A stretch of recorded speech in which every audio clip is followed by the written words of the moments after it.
Welcome to my new blog post 18, and in this blog post, I'm going to discuss about the DDL or the data definition language in any database.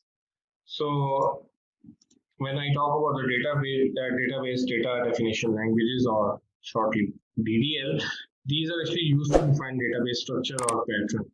So, when I would like to define a structure in a database, I will utilize DDL using like create schema, tables, create table, create indexes, create constraints, etc. in the database. I will actually utilize these kind of statements in the database.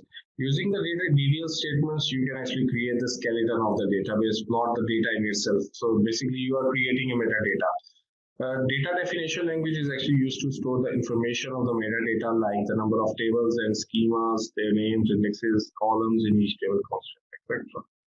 So some few tasks that are actually under the hood of DDL are like, for example, first one is create. It is actually used to create object in the database.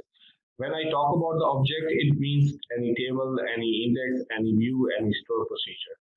So the next word is alter, and it is actually used to alter the structure of the database. For example, I need to alter the table, I need to alter the store procedure, I need to alter the view. Next one is drop. A drop is actually used to delete objects from the database. For example, I need to drop the table. Truncate, it is actually used to remove all records from a table.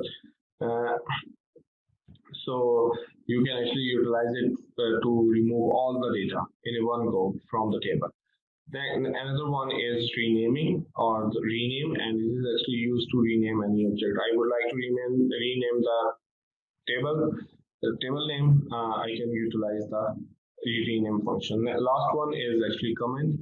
So it is actually just used to comment on the data dictionary or in your code. So these commands are used to update the database schema, and that's why they come under the database definition language.